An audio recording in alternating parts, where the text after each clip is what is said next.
देख रहे हैं एक्सरसाइज 5.2 का क्वेश्चन नंबर 7।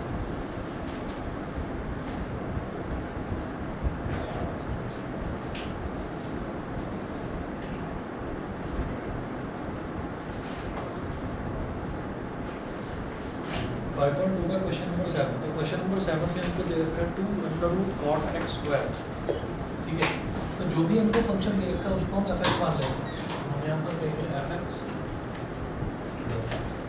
सर अभी तो ऑनलाइन दे दो। अरे सुनो सुनो भाई, इसको बंद कराते हैं बुलाओ।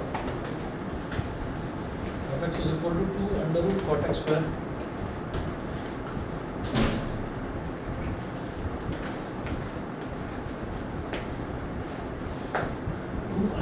cot(x²). अब यहाँ पर ये देखिएगा कि ये जो 2 है जो कांस्टेंट है, ये वेरिएबल वाली टर्म में मल्टीप्लाई हो रहा है। तो एक तो पावर फंक्शन है या एक्सपोनेंशियल फंक्शन है, क्या है वो? अंडर रूट, यानी कि cot(x² की होल पावर 1/2 है। रूट एक्स का मैंने आपको क्या बताया था? रूट एक्स का डिफरेंशियल होता है 1/2√x। ठीक है, सीधा सीधा याद रखना, रूट एक्स का 1/2√x। तो एक तो रूट को डिफरेंशिएट करेंगे, फिर उसके बाद कॉट को डिफरेंशिएट करेंगे, फिर उसके बाद x² को डिफरेंशिएट करेंगे। मुझे 3 फंक्शन दिखाई दे रहे हैं, फंक्शन के अंदर फंक्शन दिखाई दे रहे हैं। तो हम क्या करेंगे? By applying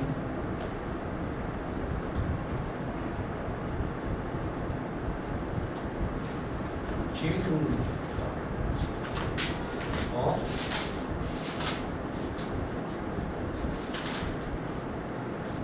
differentiation, by applying chain rule of differentiation f'(x), ये क्या हो जाएगा? देखिए 2 तो कांस्टेंट है, ये तो एज इट इज रहेगा। जब कोई कांस्टेंट किसी वेरिएबल वाली टर्म में मल्टीप्लाई होता है तो वो कांस्टेंट तो एज इट इज रहता है, तो 2 तो एज इट इज रहेगा। और रूट एक्स अंदर जो भी लिखा हुआ है वो x है, तो रूट एक्स का डिफरेंशियल होता है 1/2√x 1/2√cot(x² हो गया। तो ये तो हमारे पास हो गया रूट का डिफरेंशियल। फिर रूट के अंदर क्या लिखा हुआ है? cot(x², तो d/dx of cot(x²) multiply by, फिर cot के आगे क्या लिखा हुआ है? x², तो d/dx ऑफ x²। ये हो गया। यहाँ पर 2 से 2 कैंसिल आउट हो गया, तो 1/√cot(x²) और d/dx ऑफ cot(x²), तो cot का डिफरेंशियल होता है -cos(x²), तो ये हो जाएगा -cos(x²) x², और x² का डिफरेंशियल क्या होता है? 2x, x² का डिफरेंशियल 2x। ठीक, तो अब इसको आप इस तरह से लिख सकते हैं, 2x को शुरुआत में लिख दीजिए विद अ माइनस साइन, तो -2x cos(x²) x² upon √cot(x²) upon √cot(x²). ठीक है, तो ये हमारे पास इसका फाइनली डिफरेंशिएशन हो गई। बताइए भाई, आयुष बताइए, ऑनलाइन क्लियर है? Yes sir, clear. ठीक है, तो क्वेश्चन नंबर 8 देखते हैं। क्वेश्चन नंबर 8 में दे रखा है cos√x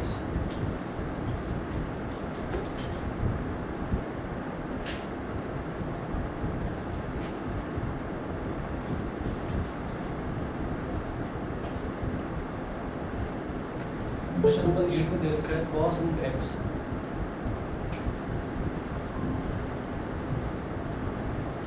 cos√x। तो इसमें ये देखिए कि इसमें मेरे को 2 फंक्शंस नजर आ रहे हैं। ठीक है, आप कहेंगे वैसे तो 3 है फंक्शन। सबसे पहले तो cos है, ट्रिग्नोमेट्रिक फंक्शन, तो cos का होता है माइनस साइन, वो हो जाएगा। फिर √x है, √x का हो जाएगा 1/2√x। फिर रूट के अंदर क्या लिखा हुआ है? x, तो x को कोई फंक्शन मत मानो, क्योंकि x का तो डिफरेंशियल 1 होता है। ठीक है ना, तो उसकी कोई जरूरत नहीं। अब देखिएगा, by applying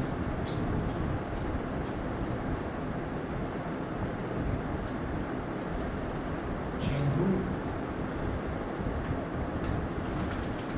f'(x) is equal to minus sine √x और d/dx ऑफ √x, तो f'(x) is equal to minus sine √x और d/dx ऑफ √x। √x का डिफरेंशियल क्या होता है? 1/2√x।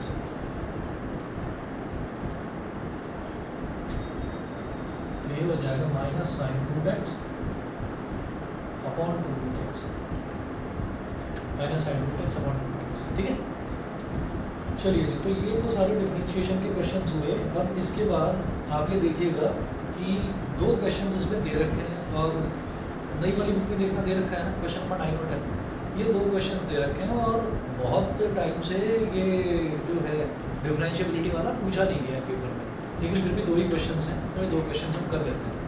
तो क्वेश्चन नंबर 9 देखेंगे और 10 देखेंगे। तो कह रहे हैं prove that the function f given by this f(x) is equal to mod x minus 1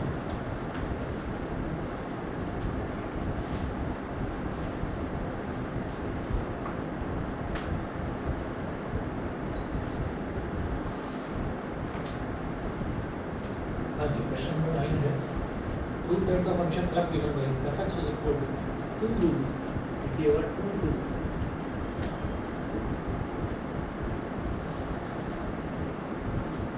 f(x) is equal to mod x minus 1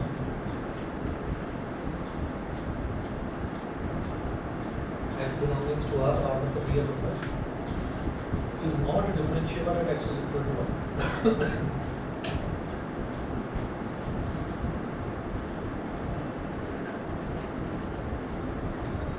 is not differentiable at x is equal to 1। Quantity वाली जो first exercise थी 5.1 वो खत्म होने के बाद मैंने differentiable कोई फंक्शन है या नहीं उसको चेक करने के लिए एक फॉर्मूला लिखवाया था कि लेफ्ट हैंड डेरिवेटिव और राइट हैंड डेरिवेटिव वो इक्वल होना चाहिए। ठीक है, तो मुझे वो दोनों डेरिवेटिव निकाल कर देखते हैं, लेफ्ट हैंड डेरिवेटिव और राइट हैंड डेरिवेटिव। अच्छा, लेकिन उससे पहले ये जो मॉड दे रखा है इसको डिफाइन करेंगे। जब भी कभी मॉडुलस फंक्शन दे रखा होता है तो उसको डिफाइन जरूर करते हैं। तो ये f(x) इज इक्वल टू क्या हो जाएगा, ये mod x minus 1 है, तो mod x minus 1 क्या हो जाएगा, minus of x minus 1, minus of x minus 1 if x minus 1 is less than 0। वही हो गया ना, minus of x if x is less than 0। तो अब x minus 1 है तो minus of x minus 1 if x minus 1 is less than 0 और plus का x minus 1 if x minus 1 is greater than equal to 0। तो ये हमारे पास क्या हो जाएगा, माइनस ऑफ x minus 1। ठीक है, या ऐसे हम देखो एक काम करो, इसको आप थोड़ा अंदर मल्टीप्लाई कर दीजिए तो ये 1 माइनस एक्स हो जाएगा ना, 1 माइनस एक्स इफ माइनस 1 को इधर ले जाओ if x is less than 1 और ये x minus 1 if x is greater than equal to 1। तो मुझे एक चीज़ तो पता चल गई कि यहाँ पर 1 जो है वो हमारा क्रिटिकल पॉइंट है और मैं क्वांटिटी भी चेक करता था तो क्रिटिकल पॉइंट पर चेक करता था। अब डिफरेंशिएबिलिटी चेक करनी है तो वो क्रिटिकल पॉइंट पर ही चेक करनी है। तो यहाँ लिखेंगे LHD at x is equal to 1 fx। वहाँ क्या होता था, LHL at x is equal to 1 fx, अब है LHD at x is equal to 1 fx। इसका सीधा सीधा फॉर्मूला, वो x टेंडिंग टू 1 माइनस वगैरह वो कुछ नहीं लिखना है, इसमें सीधा फॉर्मूला लिखना है, limit h tending to 0, limit h tending to 0 f इस पर निकाल रहे हैं, 1 पर निकाल रहे हैं, तो यहाँ लिखेंगे f1 minus h minus f1 और अपॉन माइनस h। ठीक है, आप चेक कर लीजिए, मैंने लेफ्ट हैंड डेरिवेटिव का फॉर्मूला यही लिखवाया था। ठीक है, कि अगर मैं x LHD at x is equal to c निकाल रहा हूँ तो limit x tending to 0 f c minus h minus f c upon minus h, यहाँ माइनस h आएगा। ठीक है, अब देखिएगा चेक करते हैं इसकी वैल्यू कितनी आ रही है। तो ये हो जाएगा limit h tending to 0, limit h tending to 0 f 1 minus h, 1 minus h कैसे निकलेगा, मैं लेफ्ट हैंड डेरिवेटिव की बात कर रहा हूँ, यानी कि x 1 से छोटा होना चाहिए। इसका मतलब मुझे फंक्शन ये लेना है 1 माइनस एक्स वाला। ठीक है, अच्छा तो अब आप ये देखिएगा f के आगे ब्रैकेट में जब x है तो फंक्शन क्या आ रहा है 1 माइनस एक्स। अब ब्रैकेट में 1 माइनस h है तो रिजल्ट क्या आएगा 1 माइनस h। ये बताओ ये समझ में आएगा कि नहीं। ठीक है, देखिएगा जब भी ब्रैकेट में x है, तो ब्रैकेट में x है, f के आगे अगर x लिखा हुआ है तो आउटपुट क्या है, फंक्शन का रिजल्ट क्या आ रहा है 1 माइनस एक्स। अब ब्रैकेट में 1 माइनस h है तो रिजल्ट क्या आएगा 1 माइनस और x अब यही तो है 1 माइनस h, तो 1 माइनस x, x क्या है 1 माइनस h, जो ब्रैकेट के अंदर लिखा है वही x है, 1 माइनस h। यहाँ तक clear.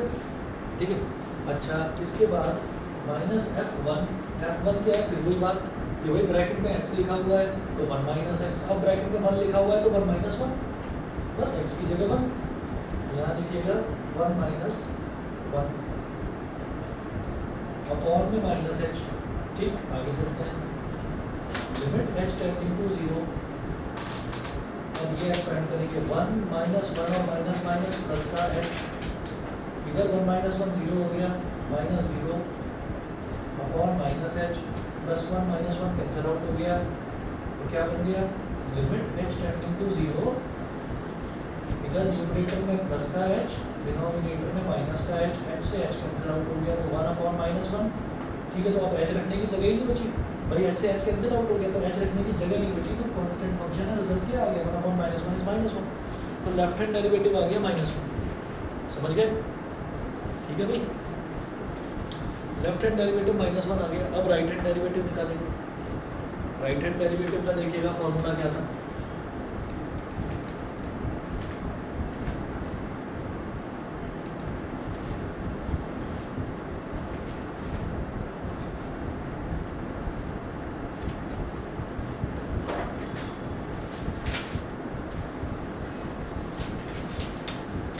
RHD at x is equal to 1 fx is equal to, इसका फॉर्मूला था लिमिट h टेंडिंग टू 0, वहाँ क्या था f1 माइनस h, यहाँ आएगा f1 plus h minus f1, याद रहे बीच में माइनस ही आएगा, ठीक, और अपॉन में उसमें माइनस h था, इसमें आएगा प्लस h। अब लिमिट h टेंडिंग टू 0, अब देखिएगा अब फंक्शन कौन सा वाला लेंगे, अब x माइनस 1 लेंगे, क्योंकि अब RHD राइट हैंड डेरिवेटिव की बात कर रहे हैं, तो राइट हैंड मतलब 1 से जरा सा बड़ा, राइट हैंड की तरफ 1 से थोड़ा सा बड़ा, तो x is greater than equal to 1 में ये वाला लूँगा, तो ये वाला लूँगा तो fx की वैल्यू क्या है x माइनस 1, अब ब्रैकेट में क्या 1 प्लस h, तो 1 प्लस h कैसे बिहेव कर रहा है जैसे कि x, तो x माइनस 1 की जगह 1 प्लस h माइनस 1, समझ गए, x की जगह क्या आ जाएगा 1 प्लस h, तो 1 प्लस h माइनस 1, तो इसका आ जाएगा 1 plus h minus 1 minus f1, minus f1 का मतलब क्या है fx है तो x माइनस 1, f1 है तो 1 माइनस 1, ठीक है, 1 minus 1 upon h plus 1 minus 1 cancel out, minus 1 plus 1 अंदर भी कैंसिल आउट, तो कुल मिलाकर न्यूमरेटर में केवल h बचा, ये तो 0 हो गया, h बचा, डिनोमिनेटर में भी h है, h से h cancel out, result is 1, तो result is 1। Left hand derivative minus 1 आ रहा है और राइट हैंड डेरिवेटिव प्लस 1 आ रहा है, तो दोनों के दोनों इक्वल नहीं है।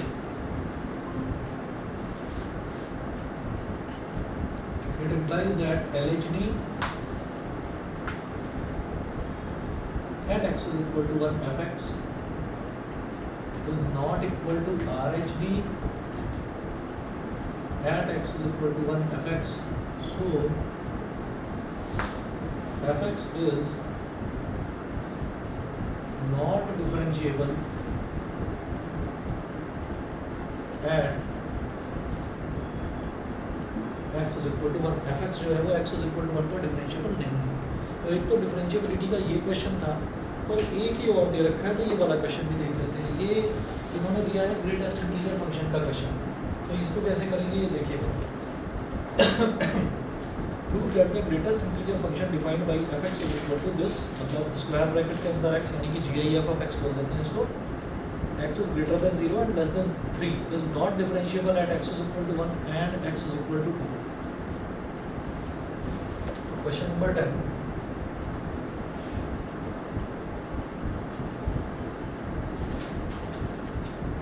To prove fx is equal to GIF of x, x greater than 0, less than 3 is not differentiable at x is equal to 1.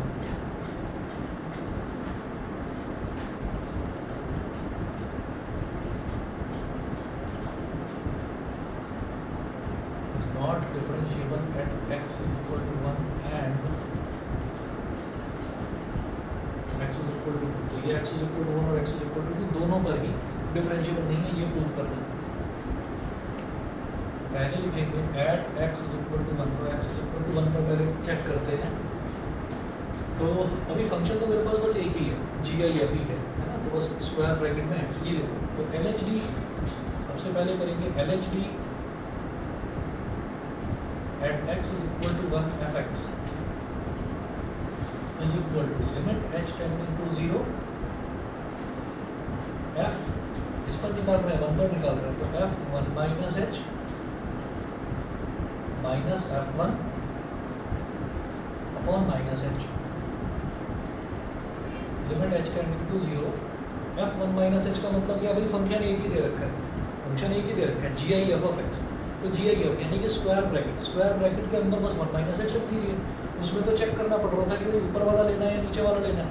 यहाँ तो ऊपर और नीचे वाला कुछ नहीं, लेफ्ट हैंड डेरिवेटिव के लिए भी same function, right hand derivative के लिए भी सेम फंक्शन। तो f ब्रैकेट में अगर x लिखा हुआ है तो स्क्वायर ब्रैकेट के अंदर x लिखो, ब्रैकेट के अंदर 1 माइनस h लिखा हुआ है तो स्क्वायर ब्रैकेट के अंदर 1 माइनस h लिखिए, और यहाँ पर स्क्वायर ब्रैकेट के अंदर 1 लिखिए, और यहाँ पर क्या हो जाएगा माइनस h। सही है, ठीक है, ये तो फॉर्मूले के हिसाब से, नीचे कुछ नहीं करना। अब 1 माइनस h का मतलब सोचिए 1 में से मामूली सा कुछ सब्ट्रैक्ट हो रहा है, तो 0.9999 कुछ आ रहा है भाई। h का मतलब क्या है, h कोई बहुत छोटी वैल्यू है, बहुत छोटी वैल्यू क्योंकि दे रखा है h टेंडिंग टू 0, ठीक है। 0 का मतलब ये 0.00001 ऐसे कोई बहुत छोटी सी वैल्यू है, तो वो अगर 1 में से सब्ट्रैक्ट करेंगे तो रिजल्ट आएगा 0.999999 ऐसा कुछ, और 0.9999 इसका GIF क्या होगा 0, ठीक है। तो इसका रिजल्ट आप लिखेंगे 0 लिमिट h टेंडिंग टू 0, और ये आ गया 0 माइनस 1, तो एक प्रॉपर इंटीजर है तो 1 का तो GIF 1 ही होगा, अपॉन माइनस h, तो हो गया 0 minus 1 is minus 1 upon minus h is plus का 1 अपॉन h, तो limit h tending to 0 1 upon h। हाँ जी, अब मेरे पास कुछ ऑप्शन ही नहीं बचा, h की वैल्यू मुझे 0 डालनी पड़ेगी, और जब 0 डालेंगे तो रिजल्ट नॉट डिफाइंड आ जाएगा। तो ये मेरे पास हो गया 1 अपॉन 0 यानी कि नॉट डिफाइंड यानी कि infinity.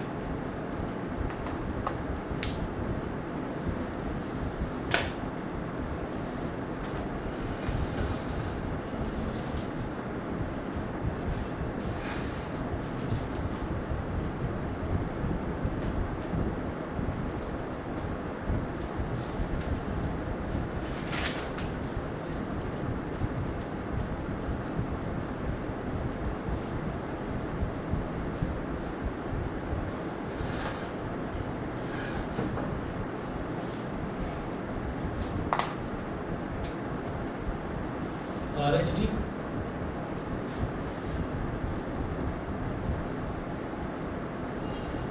at x is equal to 1 fx is equal to limit h tending to 0 f1 plus h minus f1 और अपॉन प्लस का h, तो limit h tending to 0 square bracket के अंदर लिखिए 1 plus h minus square bracket के अंदर लिखिए 1 और अपॉन में h। अब जरा बताओ 1 प्लस h, तो 1 प्लस h का मतलब क्या है कि 1 में एक कोई छोटी सी वैल्यू ऐड कर दी है, ठीक है, 1 में कोई छोटी सी वैल्यू ऐड कर दी तो क्या बन गया 1.00001, 1 से जरा सा बड़ा हो गया, तो उसका जो रिजल्ट है वो तो 1 ही आएगा ना, GIF का रिजल्ट 1 आएगा, तो इसका रिजल्ट 1 आ गया न्यूमरेटर में, और 1 का रिजल्ट 1 ही आएगा, upon h 1 minus 1 is 0 limit h tending to 0 0 upon h, 0 upon anything तो 0 ही होता है, तो LHD इन्फिनिटी आ रहा है और RHD जो है वो 0 आ रहा है। LHD at x is equal to 1 fx is not equal to RHD at x is equal to 1 fx, so fx is not differentiable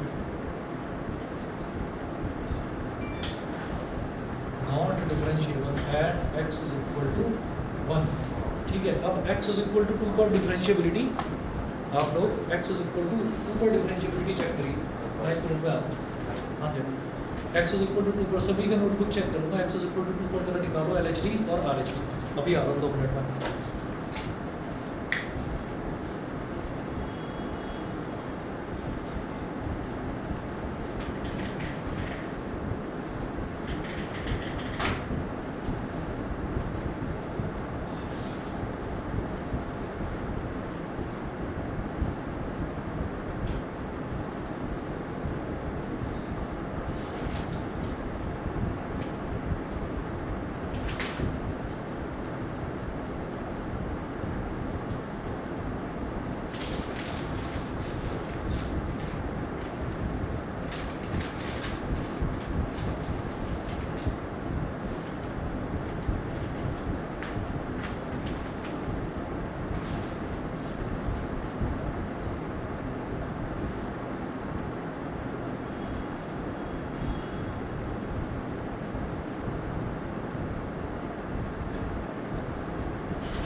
हाँ जी, हो गया। ये आ गया 2 - 2 और ये आ गया 1 - 2। ठीक है,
चलिए जी, इसके बाद नेक्स्ट टॉपिक स्टार्ट करेंगे इम्प्लिसिट फंक्शंस।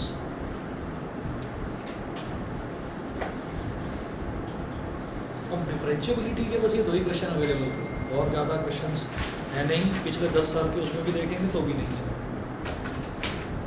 मिटा दो। ऑनलाइन वाले बच्चे बता दीजिए एक्सेस इक्वल टू पर कर लिया आपने चेक डिफरेंशिएबिलिटी? यस सर, कर लिया। ठीक है, अक्षय और सुने सर ठीक है।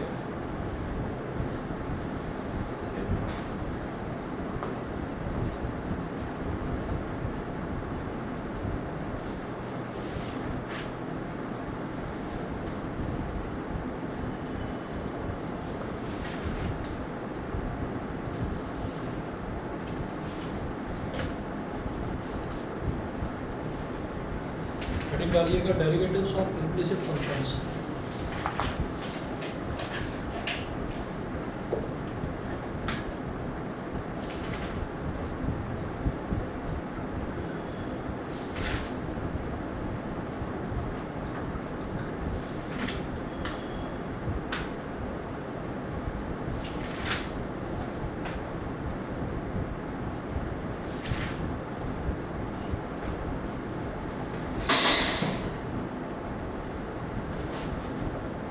Derivatives of implicit functions।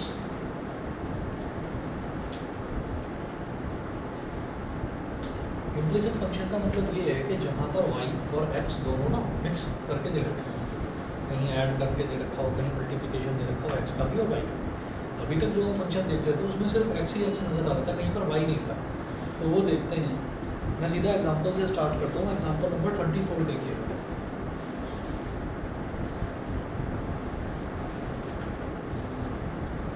Example number 24। तो 24 में दे रखा है find dy by D X if x minus Y is equal to pi.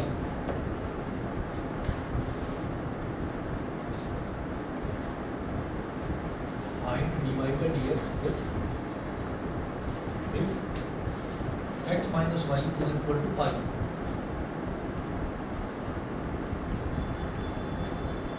ठीक है, मेरे को dy by D x find out करना है अगर x माइनस वाई की वैल्यू पाई दे रखी है। अब इसमें क्या करेंगे, यहाँ पर हम ऐसा लिखेंगे x minus Y is equal to pi. यहाँ लिखिएगा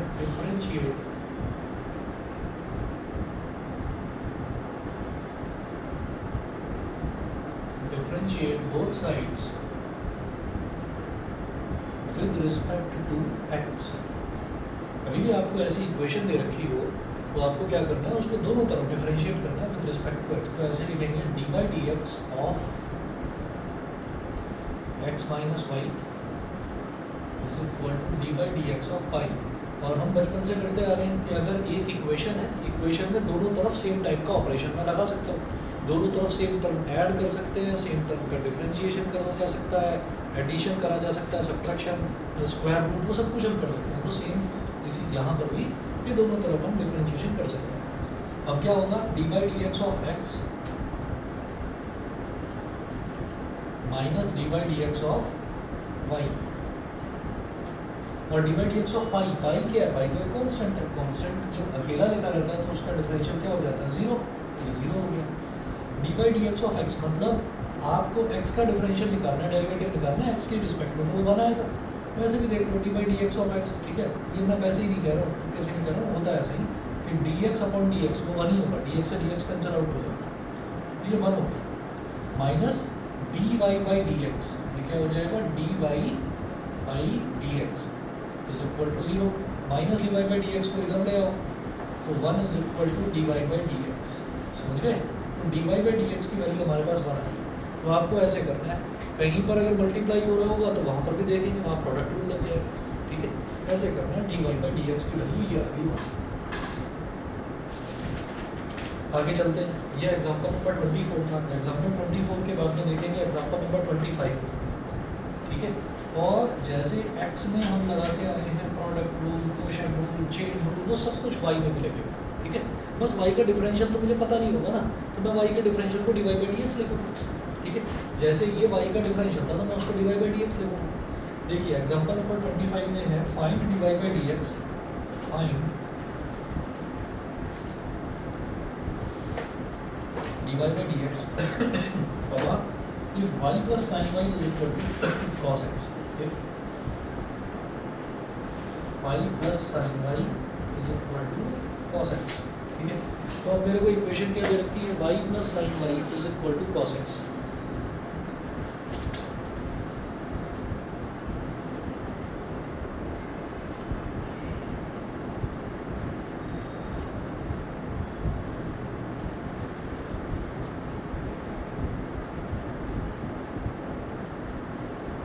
यहाँ लिखेंगे differentiate both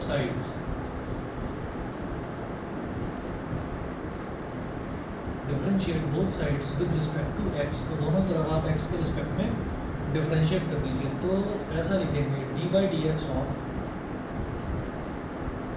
Y plus sine y is equal to D by D x of cos x is equal to D by D x of cos x. अब क्या होगा, इनको अलग अलग डिफरेंशिएट करेंगे तो ये हो गया d by D x of y मतलब d y by D x plus d by D x of sine y is equal to D by D x of cos x. Cos x का differential तो मैं जानता हूँ minus sine x होता है, ठीक। अब आगे चलते हैं।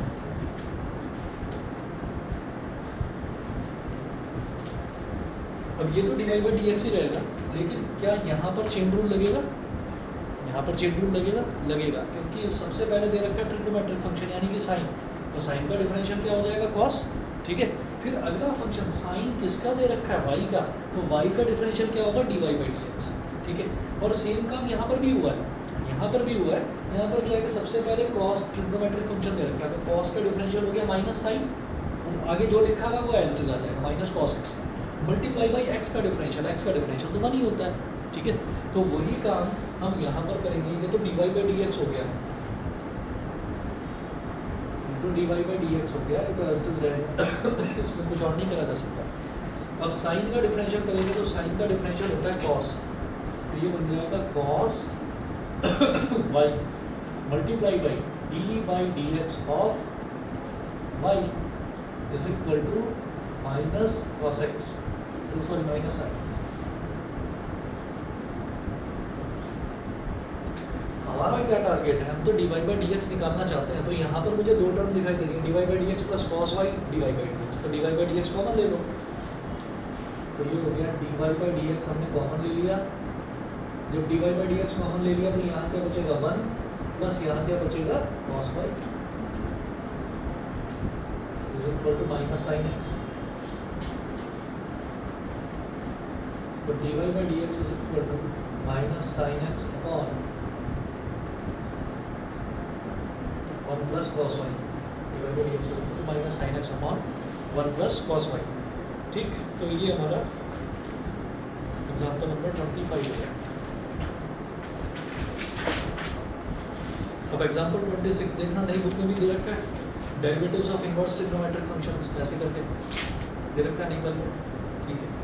एग्जाम्पल नंबर 26 में देखिएगा, find the derivative of f given by fx is equal to sine inverse x assuming it exists. आपको ये एज्यूम करना है कि ये एग्जिस्ट करता है, ठीक है। तो मैं एग्जाम्पल नंबर 26 करवा रहा हूँ। एग्जाम्पल नंबर 26 में वो कह रहे हैं find the derivative of f given by fx is equal to sine inverse x।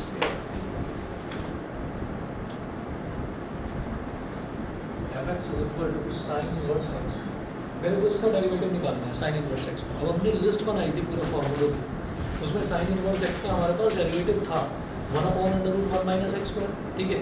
अब सीधा तो लिख नहीं सकते कि हमें इसका फॉर्मूला याद है, that's why 1/√1 minus x square करके दिखाना है। तो करके दिखाना है तो कैसे करके दिखाएंगे, हमने रिलेशन फंक्शन में फंक्शंस वाले में ये देखा है, 11th में भी देखा था, 12th में भी देखा है कि ये जो फंक्शन ऑफ x है ना fx, इसको ना y बोल सकता हूँ, ठीक है, इसको हम y बोल सकते हैं। जो x होता है, x कहाँ पर लिखा जाता है, जैसे हम दो यहाँ पर एरो डायग्राम बनाकर दो सेट बनाते थे, एक सेट यहाँ पर और एक सेट यहाँ पर, ये बनाते थे, ठीक। तो इसके अंदर वाले जितने भी एलिमेंट्स थे उनको x बोलते थे और इसके अंदर वाले जितने भी एलिमेंट्स थे उनको y बोलते थे। तो ये जो है एफ एक्स जो है एफ एक्स को हम वाई बोल सकते हैं, ठीक है। तो हमने ये कहा कि if f x is equal to y then y is equal to sine inverse x, y is equal to sine inverse x. अभी मेरे को मालूम है कि साइन इनवर्स को इधर लेकर आ जाऊंगा तो क्या बन जाएगा, साइन वाई बन जाएगा। इसको क्या हो गया,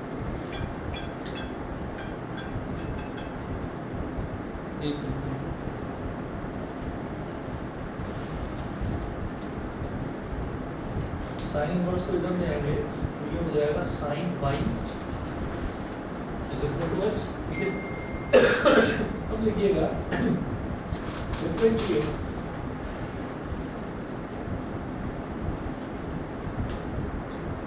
इक्वेशन 1, इसको इक्वेशन नंबर 1 बोलो, equation 1 with respect to x. इस पूरी इक्वेशन को आपको डिफरेंशिएट करना है। तो डिफरेंशिएट करने का मतलब क्या है कि लेफ्ट हैंड साइड में भी डेरिवेटिव, राइट हैंड साइड में भी derivative, d by D x of sine Y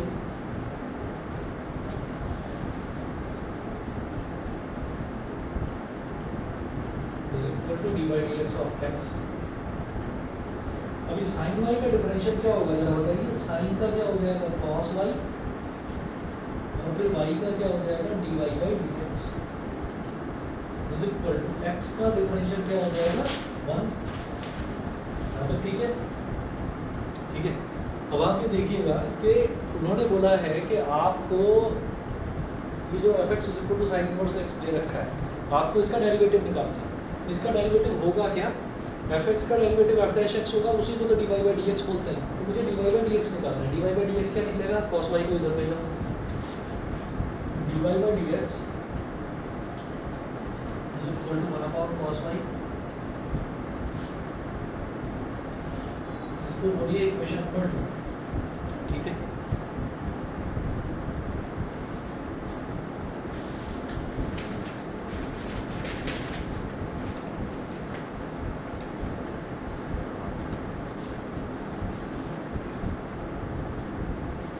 और यहाँ ये कहिएगा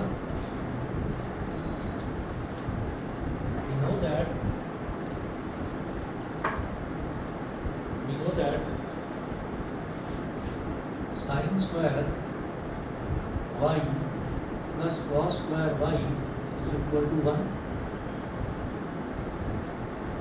Cos square y is equal to 1 minus sin square y. Cos y is equal to under root 1 minus sin square y. Cos y is equal to under root 1 minus x square. यहाँ लिखना from equation 1। वही हमने equation 1 इसीलिए लिखा कि sign Y की value हमको पता है कि x है, ठीक है। तो cos y की वैल्यू क्या हो गई, under root 1 minus x square हो गई, ठीक है। Substitute this value in equation 2।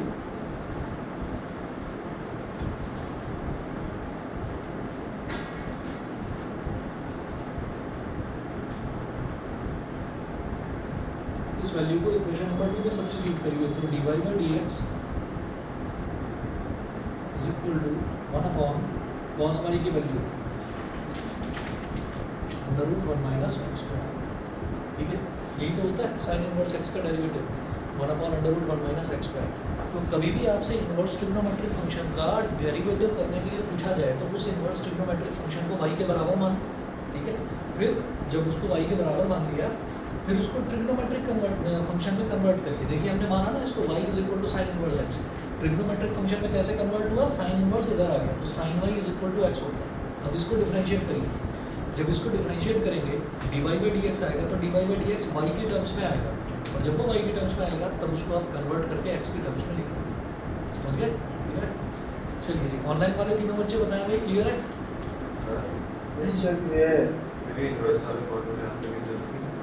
नहीं इन्वर्स वाला फॉर्मूला याद करने हैं आपको, क्योंकि क्या है ना कि कई क्वेश्चन में यहाँ तो पूछ रहे हैं कि साइन इनवर्स एक्स का डेरिवेटिव करके दिखाओ, किसी किसी क्वेश्चन में साइन इनवर्स एक्स का डायरेक्ट डेरिवेटिव की जरूरत पड़ेगी मेरे को, तो वहाँ पर फिर आप पूरा थोड़ी करोगे तो टाइम वेस्ट होगा। करने हैं और जो फॉर्मूलों की लिस्ट बनाई है वो तो याद करनी है। अगला देखिएगा एग्जाम्पल 26 के बाद में एग्जाम्पल नंबर 27 है। अब इसकी भी कहानी ऐसी है, इसको भी इसी तरीके से करना है। कि find the derivative of f given by fx is equal to tan inverse x। अब इसमें ना ये मत सोचिएगा कि ये क्या लिखा हुआ है आगे लिखा है कि assuming it exists. Assuming it exists का मतलब ये है कि वो एग्जिस्ट करेगा, मतलब कुछ डोमेन और रेंज वगैरह का कुछ चक्कर नहीं दे रखा है, ठीक है। होता है ना कि भाई ये डोमेन इसका होना चाहिए तो ये यहाँ से यहाँ के बीच में एग्जिस्ट करेगा, उन्होंने लिख दिया एज्यूमिंग इट एग्जिस्ट, ये एग्जिस्ट कर रहा है। एग्जाम्पल नंबर 27 देखिएगा।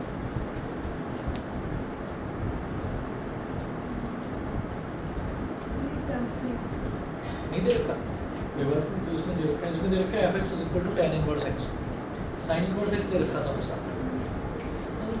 एक दो क्वेश्चंस कम कर रखे हैं।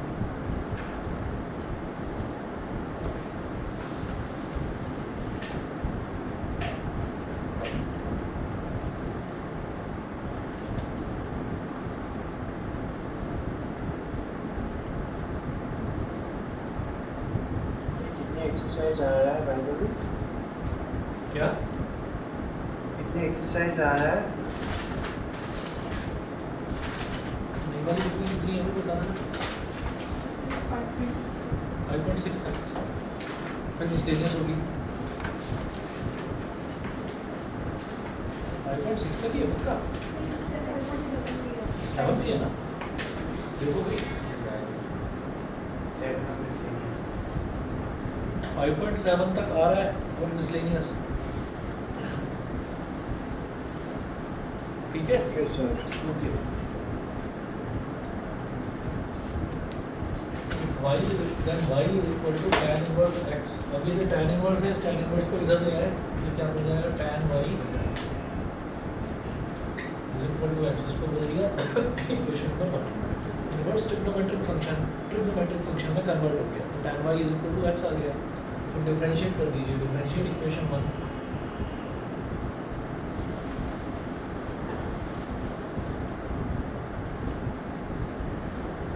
With respect to x। तो भाई tan y का डिफरेंशियल क्या हो जाएगा बोलो, sec स्क्वायर y, और y का क्या हो जाएगा, तो एक मिनट रुक जाइए, आगे जब करेंगे क्वेश्चन तो सीधा सीधा कर लेंगे, अभी एक दो क्वेश्चन कर रहे हैं तो ज़रा स्टेप बाय स्टेप करवा देते हैं। इसको लिख दो पहले dy dx of tan y, ठीक है। आगे आप भी जब थोड़ा एक्सपर्टीज आ जाएगा तो आप भी फिर डायरेक्ट करने लगोगे, एक दो स्टेप हटा दो। dy dx of tan y is equal to dy dx of x। तो tan y का डिफरेंशियल क्या होता है भाई, सीधे देखिएगा sec स्क्वायर y, फिर y को फर्दर डिफरेंशिएट करेंगे तो ये हो जाएगा dy by dx एज पर change. dy dx of x is 1 और dy by dx क्या हो गया 1 upon sec square y, equation number 1, ठीक है।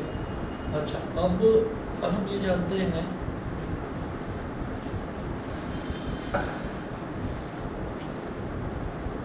इक्वेशन नंबर 22, या छोड़ो इसको, इक्वेशन की जरूरत ही नहीं। ये जो sec स्क्वायर y है ना, इस sec स्क्वायर y को हम क्या लिख सकते हैं, sec स्क्वायर थीटा क्या होता है 1 प्लस tan स्क्वायर थीटा, ठीक है। तो 1 प्लस tan स्क्वायर y हो जाएगा डिनोमिनेटर में, 1 plus tan square theta sec square theta होता है।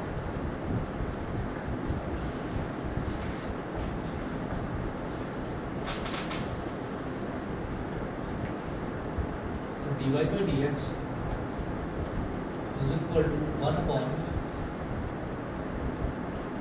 1 plus tan square y।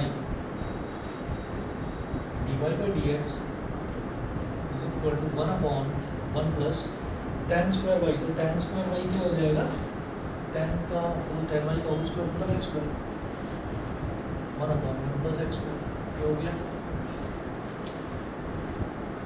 अब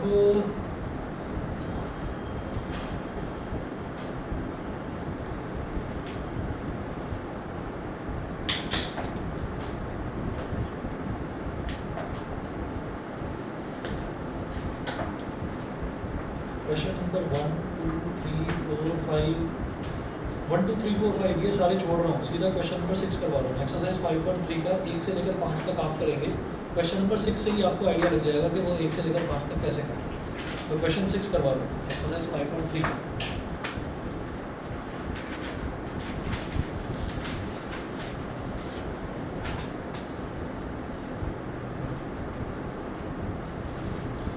एक्सरसाइज 5.3 का सीधा क्वेश्चन नंबर 6 देखना है। देखना क्या दे रखा है, x cube plus x square Y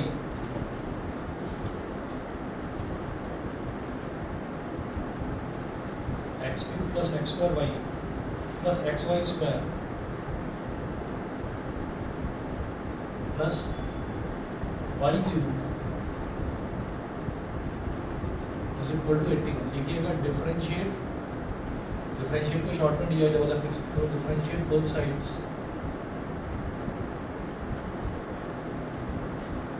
with respect to x dy dx of x cube plus x square y plus xy square plus y cube is equal to 81। dy dx of 81।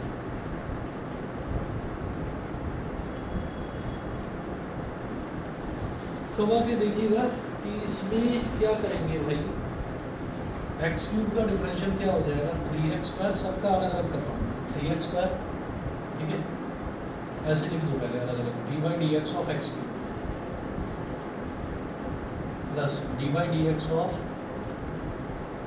X square into y, product rule लगेगा इसमें, समझ जाइए, दो term multiply हो गई, plus d by D x of x into y का square plus d by D x of y cube is equal to D by D x of 81 है। 81 एक कॉन्स्टेंट है, अकेला लिखा हुआ है तो इसका डिफरेंशियल हो गया 0। अब देखिएगा भाई एक्स क्यूब का डिफरेंशियल क्या होगा, सीधा सीधा 3x स्क्वायर, सही है, प्लस अब ये दो टर्म्स मल्टीप्लाई हो रहे हैं तो सबसे पहले हमने क्या करा, x square as it is रखा और d by D x of y कर दिया, प्लस अब क्या करा, वाई एज इट इज करा और d by D x of x square कर दिया, ठीक है, d by D x of x y square, ये क्या होगा, plus x as it is रखा और d by D x of y square कर दिया, plus y square as it is रखा और d by D x of x कर दिया, सही है, ठीक है। उसके बाद देखिए वाई क्यूब का डिफरेंशियल, वाई क्यूब का डी बाई डी एक्स क्या होगा, सबसे पहले देखेंगे वाई क्यूब का क्या हो जाएगा 3y स्क्वायर, ये समझ गए, 3 इंटू वाई की पावर 3 माइनस 1 तो 3y स्क्वायर, तो पहले तो पावर वाले का कर दिया, फिर y है, y का डिफरेंशियल क्या होगा dy by D x is equal to 0, सही, ठीक है। अब आगे चलते हैं, ये प्रोडक्ट रूल सभी को क्लियर है, चलिए जी, 3x square plus x square d by D x plus y into d by D x of x square, ये क्या हो जाएगा 2x, y into 2x plus x as it is d by D x of y square कैसे होगा, देखिए Y square का differential हो जाएगा 2y, वाई स्क्वायर का डिफरेंशियल 2y, जैसे एक्स स्क्वायर का 2x होता है, और फिर y को फर्दर डिफरेंशिएट करेंगे, क्या होगा d y by D x, तो अभी इसका हुआ, प्लस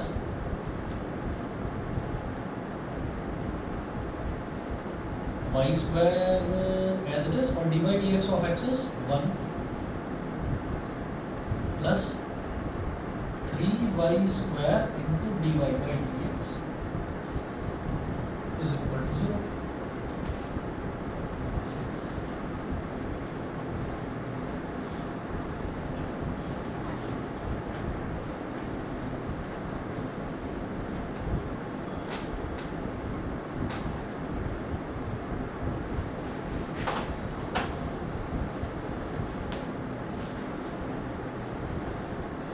तो 3x square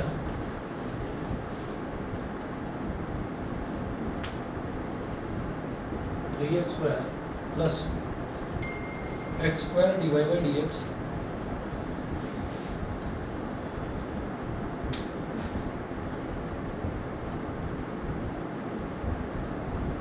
plus 2xy plus 2xy d y by D x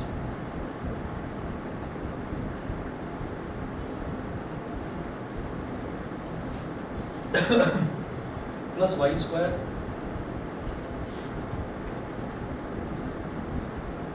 plus 3y² divide by dx।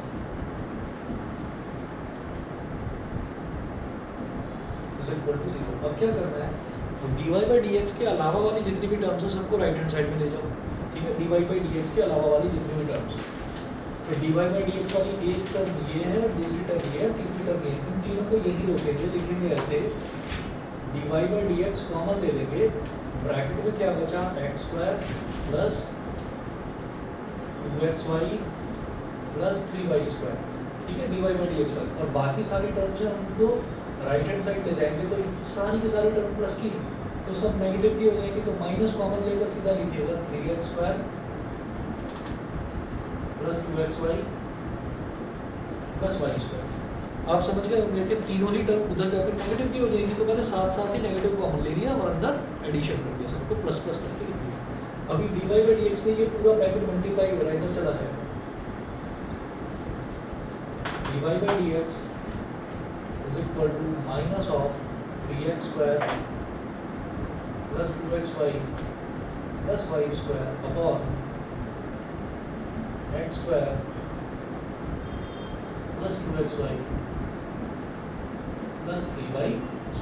ठीक है जी, फाइनली ये आंसर है dy बाई dx का। आपको क्वेश्चन नंबर 1 से लेकर 5 तक करना है, NCERT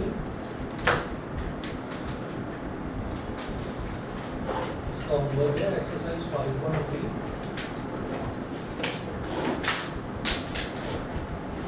क्वेश्चन 1 से क्वेश्चन 5। ठीक है, और जिन बच्चों ने 5.2 के नहीं करे तो शुरुआत के 3 क्वेश्चन वो भी करिएगा। ठीक है, आप क्या आज कंप्लीट करिएगा, हो जाएंगे। ठीक है जी, आज इतना ही करेंगे, और मैं ना आपको मैसेज कर दूंगा जो फिजिक्स वाले बच्चे हैं कि कल या तो सुबह 10 बजे का या फिर 11 बजे का, 10 या 11 बजे का टाइम रखें। ठीक है, चलिए जी, ओके थैंक यू। ओके।